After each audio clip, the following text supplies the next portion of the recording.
Thank you, gents, for coming and doing the show tonight. It's been a thrill to have you after all of these years. Not that you're strangers to television, but this is the way we do TV here in Austin. We hope you enjoyed it. Very mellow, yeah, we liked it a lot. Very cool. Yeah, lovely day. We're enjoying Austin a lot. We've been sort of like here for a week or so. Yeah. Man, it's a revelation. It's great. It's a very special place. It's very special. It's you get a feeling, when we come over to America, it's kind of quite difficult, some of the cities. You think, how do people live here? This city, you get totally, I could live here easily. We're basically in this situation where we finished King of Limbs, we didn't know how to play it, we found Clive, and we got together and we booked these shows in New York to see whether it would work last year. And it really worked, and we got an amazing sort of energy rush from it. And then we got back together and decided, well, we can take this out now, thank God, you know. And then because of having this different dynamic of the two drummers and so much more possibilities with the rhythm, things that we discounted in the past because they were rhythmically just impossible to replicate, we could now do. So it was like a combination of like going through things and reevaluating them, and also Mr. Awkward here coming into rehearsals in January saying, I'm not prepared to just go out and play old things. Let's write some new stuff. The whole idea of this tour is that it maintains or tries to maintain, attempts to maintain a level of creativity, because the traditional thing you get is you go into the studio and you get your creative juju going and everything, you work in a certain way, and then you have to get your live head on, and they're sort of usually they're quite different animals.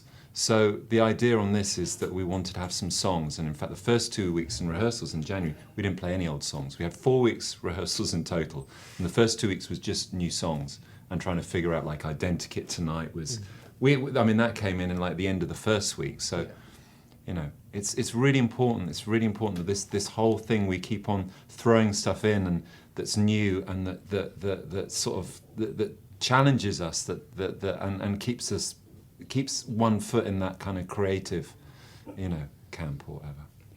We played a song tonight called Orgy, or Amazing Sound of Orgy, or whatever, which is just one of those ones where Colin came in and suggested it because of the lyric, and because we now had, you know, we could do the rhythm side of it, and it was. I've been really enjoying that. We did this sort of obscure B-side things that we've picked up as well as other things, and it's really nice to sort of breathe new energy into old things, and like to even the act of going through what you've done in the past and hearing it in a new way, things you've discounted, it's a good thing to do for your self-esteem or whatever, which I would always have trouble with. But as a band, it's a good way to sort of breathe confidence into the band, you know, like to dig those things up and make something new out of them, I think. Tom writes the core of these songs.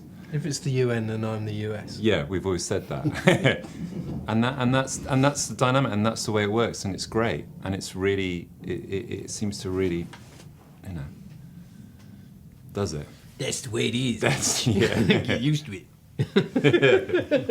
I think we still like the idea of putting on, you know, that idea that you put something on, you play it from start to finish.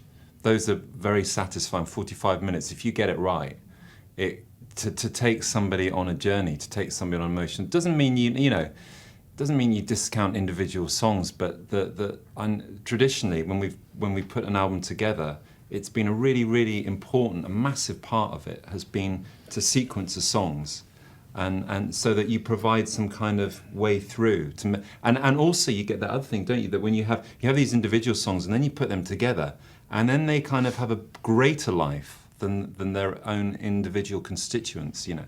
Well, one of the things about us is musically we flail around a lot in quite different styles of things, and that's what's so bonkers. So you go through a period of recording pieces of whatever, and then when you put them together, depending on how you put them together, you can create a completely different picture, because they're not all coming from the same place. They come from all over the shop. which is why albums have always been very important to us in the past, because it's a way of contextualising that flailing around. You know what I mean? Like, rather than making it sort of something that's, I mean, when we really, really, really, really early on in the band, sort of when we first started working at all, it was always, you know, flailing around, trying different styles. No, you've no idea. There's always sort of kept a little bit of that. Like, there's never been it's the Radiohead style. It's always, you know, like at the moment, it's really influenced by the old sort of rave thing. Is weirdly that sort of come up within the music a lot. But ultimately, much as I resist it all the time, albums are important to us because it's a way of contextualising, you know, what we do. I have to ask you to express somehow, in your own words, the value that Nigel brings to your music, to your sound, to the history of Radiohead. He's been referred to as the sixth member of the band, I guess. But how do you describe? I'd say his value? there's 7 members of the band, and there's him, and there's also Stanley Donwood. Yeah, Really, that's very true. Basically, the most fun we ever have is when we're all together, you know, doing music, doing painting, you know, getting messed up and having a good time. That's the best. And it's always been like that. What Nigel brings to it is basically the mirror to what we're doing. You know, sometimes he says he does something. He'll say he doesn't get something, so we have to like force him through it. Or sometimes he's right. Sometimes it's just like you have to have someone on the other end of the speakers. You know, you can't be both heads. It's impossible. And we kind of grown up together, and maybe for other people that might be a bad thing, but actually for us it's a good thing.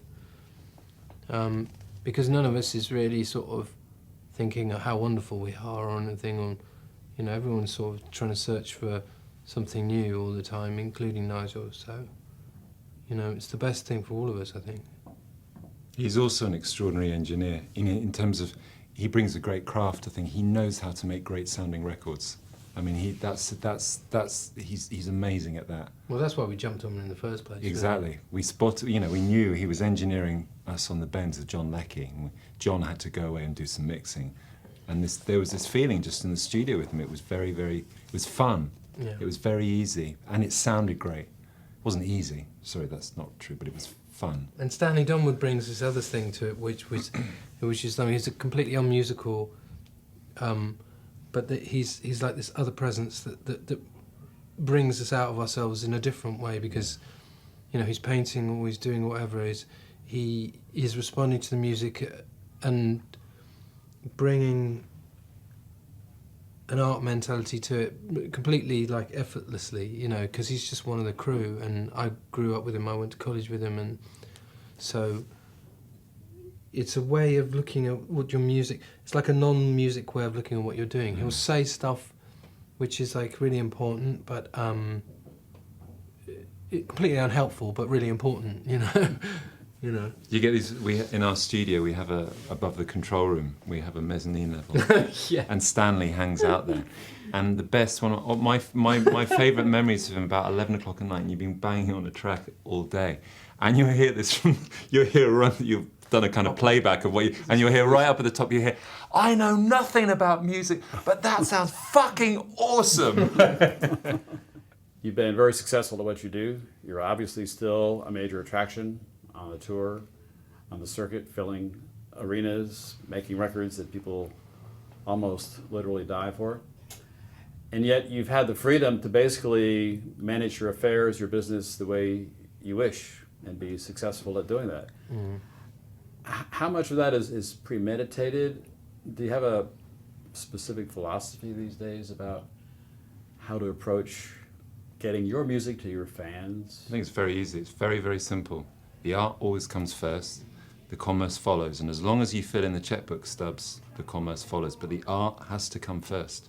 It does. This is his department. It has to, and that's the thing, that's where people trip themselves up on in this business, is as they get more successful, they look more towards the commerce, You're dead if you do that. You're dead artistic. What I find really weird about people get successful to a point, and then they want to compete with other successful people. Yeah, and it becomes. It's like this eating away. It's like, oh no, I won't be that big. Oh no, I won't be that big. What the fuck, man? Yeah. You know, remember we. Anyway. Yeah. Well, then it must have felt odd when you were nominated for that Grammy Award. Which one? No, that's not odd, that stuff. I mean, that's because That's that's just funny. That's just fun. And going to the Grammys is one fun. of the best weekends I've ever had in my life was doing that Grammys, doing 15 Step. It was just, what was it? It was like going to your, turning up at your aunt's 50th birthday, dressed in a fucking tutu. That's what it felt like. It's like, hi, I'm not supposed to be here. Hi, these are my friends. They're not supposed to be here either. We got 5 minutes, and then you're gonna go. Things like that are great because the environment is so alien. So you find yourself in that, and if as long as you've got a bunch of mates with you, you have a really good time because you are a bit like the imposters at the party. Yeah. You're kind of like you're about to be thrown out of this party, but hey, whilst we're here, we're going to enjoy it. As long as that, you just dip into it and come out, and that's kind of. I think we used to struggle with those things in the earlier days because we took them far too seriously. Have fun, chill. Well, I don't know, man. Like, well, I didn't used to go to the Grammys, but you did. But you guys used to get so fucked up you couldn't even remember where you'd been. That was the only way of dealing with it. it was. I found it, completely overwhelming. You come back from it going, I don't know. Yeah. Where was it? No, that's a good point.